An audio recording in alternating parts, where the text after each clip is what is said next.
Hello and welcome back to part 2 of the disassembly and service of this 1973 Seiko 5 automatic.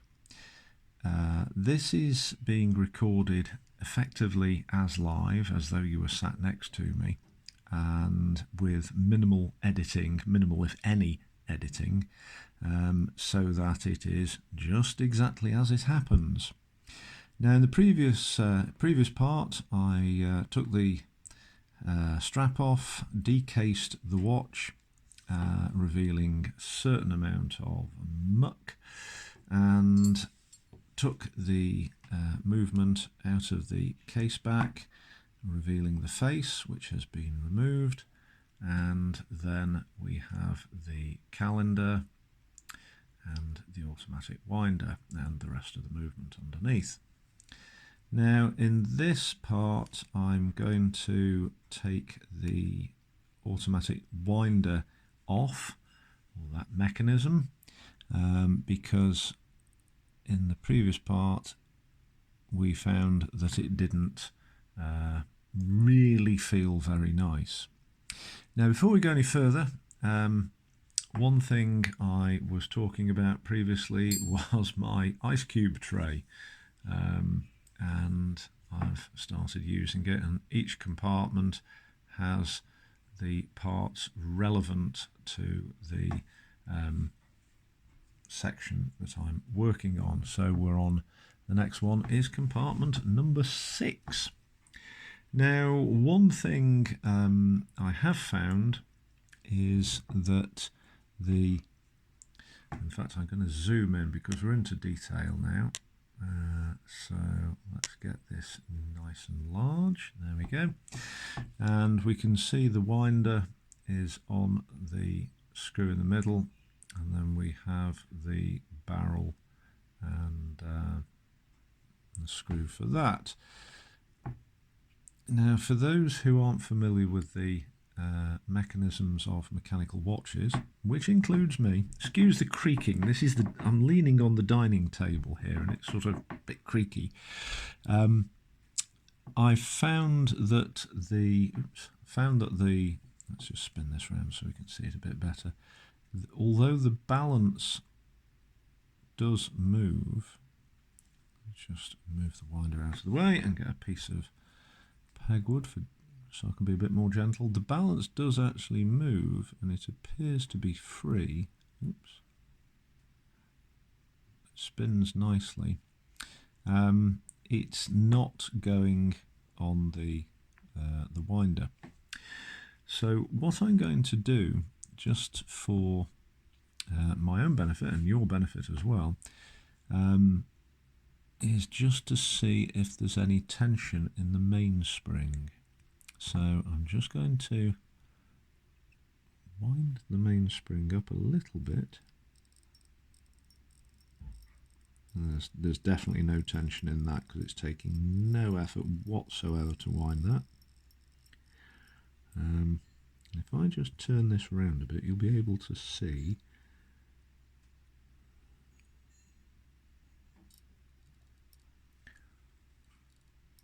what we've got. What we've got here is the click, which you might be able to hear, and then the 2 gears on the barrel, and then this little chap here, which I suspect is part of the automatic winder mechanism. So there's a reasonable amount of tension in the mainspring now.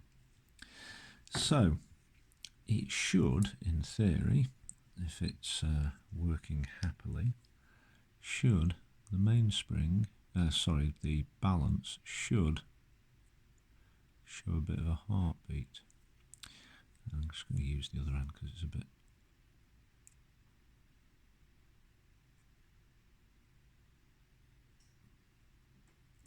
Yeah, there's nothing there. Right, so I need to let the power off the mainspring that I've just put in, and one thing I'm going to be very, very careful about is to hold the mainspring when I open the click. I do apologise, this is very difficult to do and show on camera at the same time. So we've got the click spring there, or the click itself. I'm holding the mainspring back.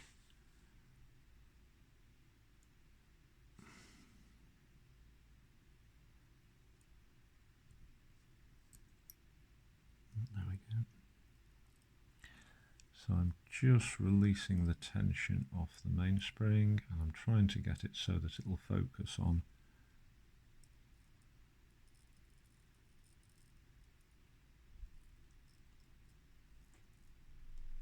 there's quite a bit of tension there.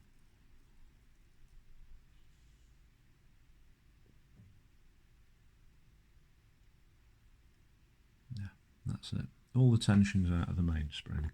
Sorry that didn't focus terribly well. Right, so there's no tension on the mainspring, so what we're going to do is take the winder weight off. Now, one thing that, I'm just going to move the camera just a little bit, there we go.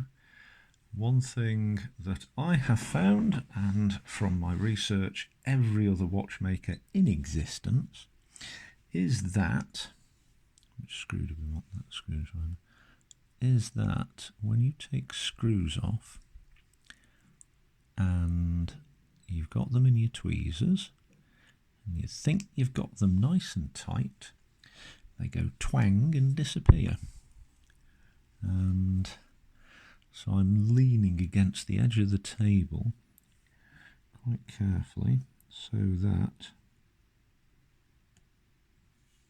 just going to gently hold the weight. There we go. Now this is a left-hand threaded screw. Righty, if you remember, righty-tighty, lefty-loosey. I'm turning it to the right and it's unscrewing. Normally, or a lot of manufacturers, if you've got a left-hand threaded screw, it'll have 3 lines on it. Obviously the one that you put your screwdriver in, and 2 others. Or rather a slot and 2 lines. Just keep it up, there we go. Right, and very carefully pick that up. That is, oops, where are we? Tiny. I'm not even going to try and focus on that. Right, so, okay. So here we have the automatic weight. That's interesting. You see that's not a circular hole. So that's obviously engaging with the shaft underneath it and relying not just on the tension of the screw. So that's interesting. Okay, let me just refocus. Now, if I do fluff up terminology, please don't be too harsh on me. I am learning, I'm doing my best. And the trouble is, when you get a wrong word in your head, it's very difficult to get it out. So let's just zoom in on that. That is filthy. Now this is a digital zoom, so it's going to be a little bit spotty because we haven't got enough light in here. So anyway, there we go. So that's a bit filthy. Alright, so that can go into box number 6. And what does that reveal? That reveals a cover plate. And the video that I've seen, I must credit Mike at My Retro Watches, who's actually done a disassembly of this very movement. Lucky for me. Basically said that this, I'm going to take my glasses off, I can't see a darn thing with them on. Basically said that this movement, the 3 screws that hold this plate on, or certainly that plate, are probably the smallest that you'll encounter in this watch. Now the bit of text that we have here, let me just pull this back up to the screen. Seiko 21 joules, 6119C, and Japan. So they're actually really proud of their origins. That's interesting. There's a hole there, and I'm wondering whether there should be a screw in it. Okay. Well, let's find out.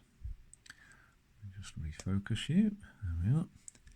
So I'm very carefully leaning against the edge of the table because I don't want this to disappear. Wow. That screw was completely loose. Oops. So I'm trying. Okay. You know what I'm going to do? I think I'm trying to lift that out with a tweezers. I'm going to use a bit of Rodico to get that out. I've got a new packet. For those of you who are not familiar, Rodico, this is sort of, let's just zoom out a bit. Rodico is some universal green stuff. It's like plasticine, but it isn't. And it's used by watchmakers for all sorts of things. I'll just pick a bit of that off. And it's quite, oh yeah, it's sticky. So I'm going to try and do, zoom back in. Okay. That screw is loose, so I'm just going to try and pick it off. There you are. Right, I'm just going to put that next to my finger. This is my index finger. That's a small screw. Okay, so tweezers. Let's just go over to box number 5. Tweezers. There we go. That's that one in there. Let's come back to the movement. And let's try the second one.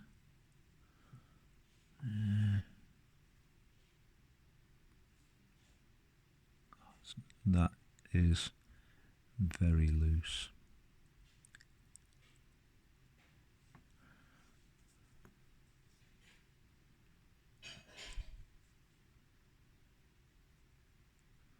There you go. And just pop that into. There we go. Okay, so in theory there should be 3 screws, one in there.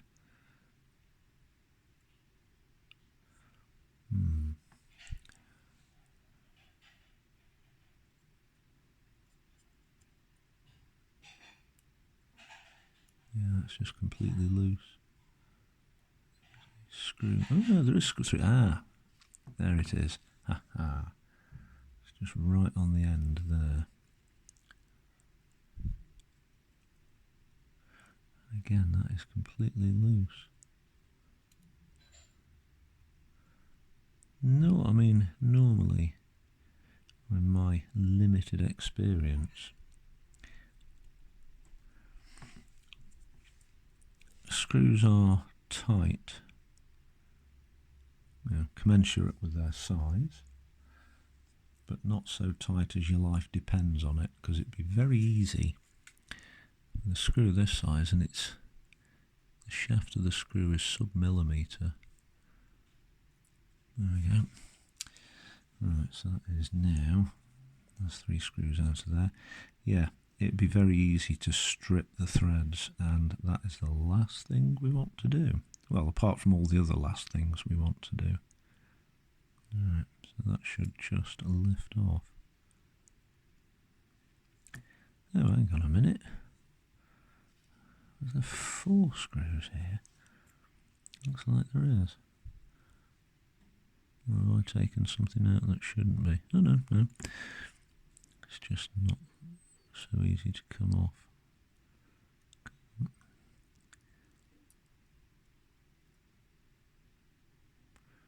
There we are. And that reveals the main plate with the real crown wheel. So, what's on the back of here, I wonder? Well, actually, let's just have a look at this. Screwdriver as a pointer. Let's just bring this up to the camera. Focus, focus, focus, focus. Hocus pocus, will you focus? Right. So what we've got here is what looks like a ball bearing. Or a ball race. So let's just hold that a bit firmer. That being clumsy. So we've got a ball bearing like you would find in a car.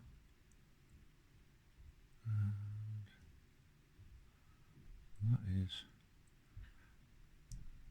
rotating quite nicely, smooth. Now on the back of there, what do we have? Aha. Right. So the automatic winding mechanism. And you can see, I don't know how it works yet, but that shaft will act on that little gear, okay, and that little gear will act on that one because it sits in that little space. So transferring the wind from the rotating, let's just move this back into view, the rotation of the weight, let's put you there, rotation of the weight to the gear. Now what we have here, you might just be able to see that. Let me get this closer. I was talking about magic fingers. Okay. Well, that is looks like a pawl actually, where there's like a little tooth that pushes this round. And in theory it should go in either direction, but it only seems to have one. Right, so we need to take this plate off to see what's happening under there, because originally it didn't want to rotate very nicely. So I'll just put that back down, move it into view. There we go. See if we can focus on it. And what I might just do is just move the light spotlight that I have to see whether we can get a bit more contrast, which is difficult because the lighting in here isn't so wonderful. I'll tell you what I'm going to do.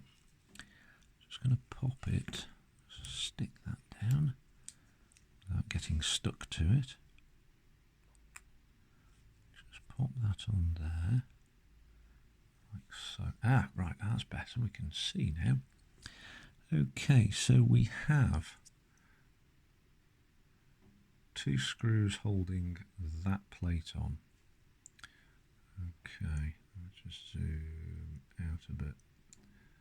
Right. Now, if you have the slightest bit of interest in the equipment I'm using to film this, it's I'm doing it all on a mobile phone.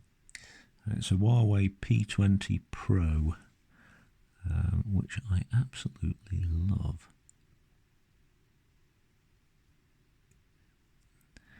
And it's got a tremendous range of features. That's got it. Now that screw was tight. That was as tight as I would expect the others to be. Now, do we have any springs here before we go any further? So if I take this off and there's a spring underneath that's about to go twang, I would like to know about it. Right, so that one's loose. So I'm trying to do it as well as let you see it. Did you hear that click? That was the friction on the screw just letting go. Right. So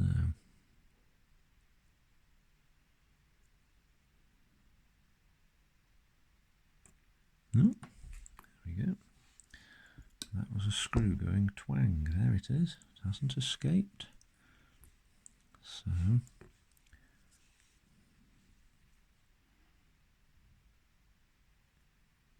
ooh. There we are. That goes into the pot. And then we have this one.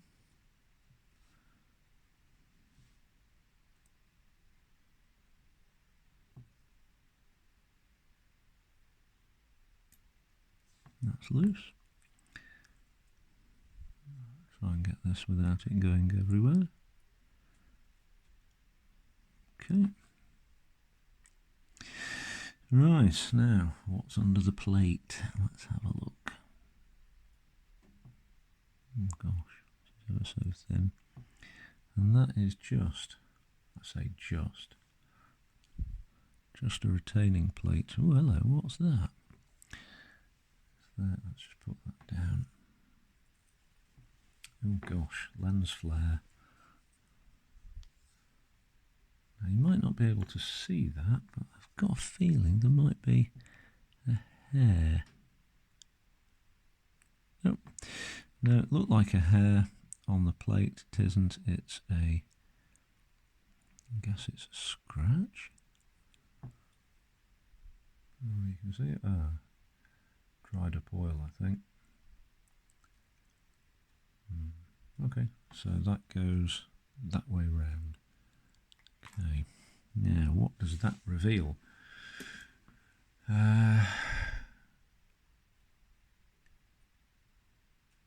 Magic fingers. Actually, let's bring this up to the lens, detach it from its rodical. Let me zoom back out and bring it up to the lens. Now, will it focus? No, it won't. So you can see from the centre of that, there are, so like the opposite way round, two lobes which will catch the rotation whichever way it goes and act on the gear which will wind up the spring.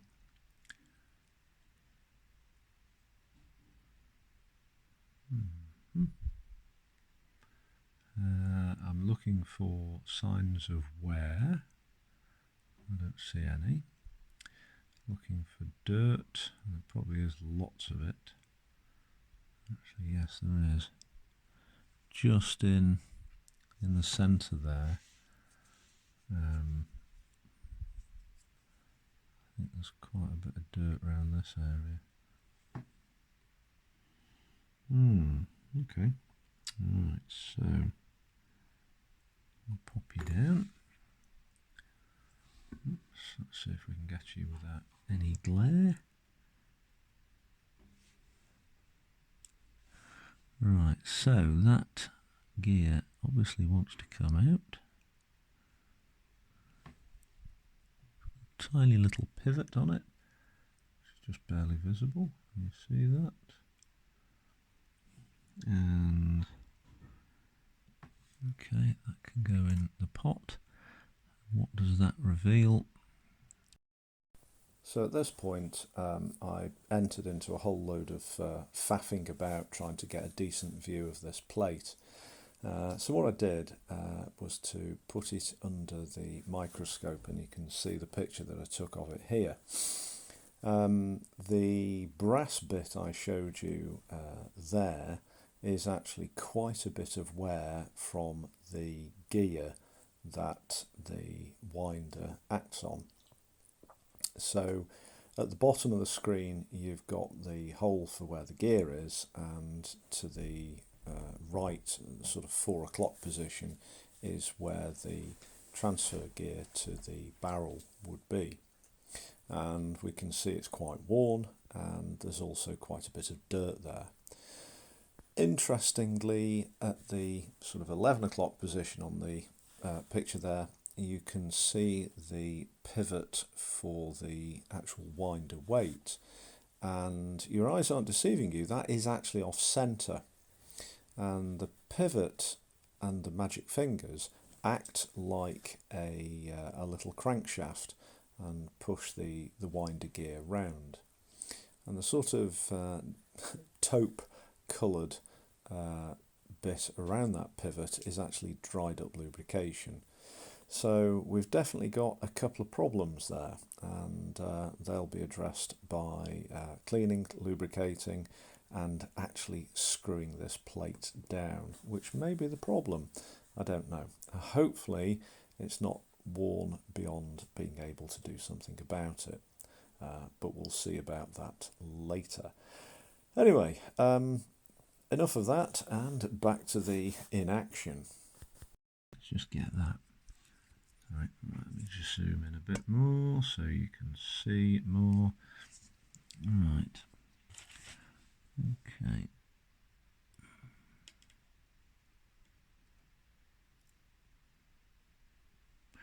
So that magic finger, you see it's sort of magic fingers, they're not the same shape, as they act differently on the gear.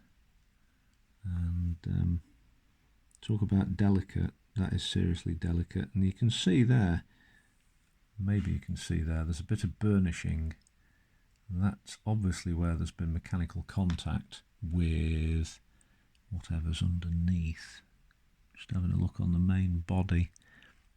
Oh, it's the plate, it's the cover plate.